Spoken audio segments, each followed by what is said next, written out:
നമ്മൾ എന്തെങ്കിലും ഒരു ചെടി കൃഷി ചെയ്ത് കഴിഞ്ഞാൽ നട്ട് വെച്ച് കഴിഞ്ഞാൽ എന്തെങ്കിലും ഒരു പ്ലാന്റ് നട്ട് വെച്ച് കഴിഞ്ഞാൽ അതിൻ്റെ ഓരോ ഇല വരുന്നതും തണ്ട് വരുന്നതും അതിൽ പൂ വരുന്നതും ഒക്കെ നമുക്ക് ഓരോ ദിവസവുമുള്ള അതിലുള്ള ചേഞ്ചസ് നമുക്ക് ഒരുപാട് സന്തോഷം തരുന്ന കാര്യമാണ്.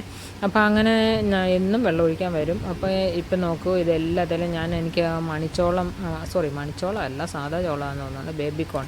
അതിൻ്റെ വിത്ത് എനിക്ക് കൂട്ടുകാരി തന്നത് ഞാൻ കൊണ്ടുവന്ന് നട്ട് വെച്ചിട്ടുണ്ടായിരുന്നു. എനിക്ക് വലിയ പ്രതീക്ഷകളൊന്നും ഇല്ലായിരുന്നു. അതിൻ്റെ അകത്ത് ഉണ്ടായാൽ തന്നെ നമുക്ക് വലിയ കറിയായിട്ടൊന്നും ഉപയോഗിക്കാൻ പറ്റുന്നതല്ലല്ലോ, ഡെയിലി യൂസിനൊന്നും നമുക്ക് ആവശ്യമുള്ള സാധനമല്ല. പിന്നെ ചോളം അത്ര വലിയ അട്രാക്റ്റീവായിട്ടുള്ള സാധനവും അല്ലായിരുന്നു എന്നെ സംബന്ധിച്ചിടത്തോളം. എന്തായാലും അവൾ തന്നതല്ലേ എന്ന് വിചാരിച്ച് ഞാൻ കംപ്ലീറ്റ് വിത്ത് പാകി മുളച്ച തൈകളെല്ലാം തന്നെ നട്ടു.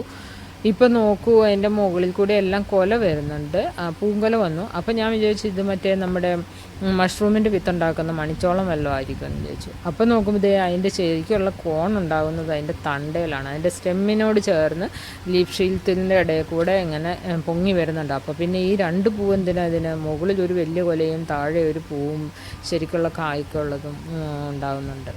അപ്പോൾ എന്തായാലും ഉണ്ടാവട്ടെ, എത്രത്തോളം ഉണ്ടാവുമെന്ന് നോക്കാം. നമുക്ക് തിന്നാൻ കൊള്ളാമോ ഉപയോഗിക്കാൻ കൊള്ളാമോ എന്നൊക്കെ നോക്കാം.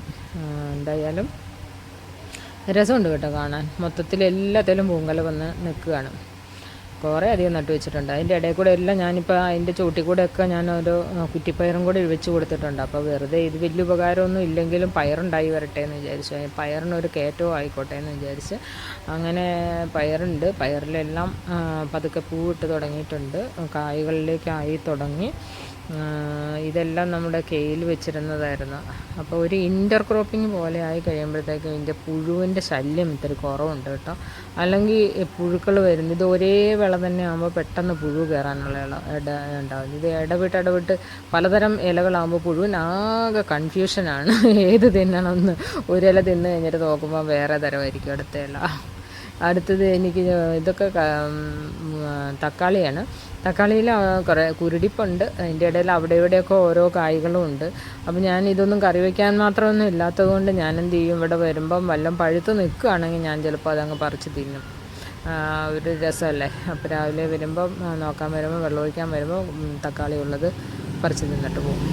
അപ്പോൾ അങ്ങനെ അതും ഇതുമൊക്കെ ആയിട്ട് ചില കാര്യങ്ങളായിട്ട് ഇങ്ങനെ ഇതാണ് ഇന്നത്തെ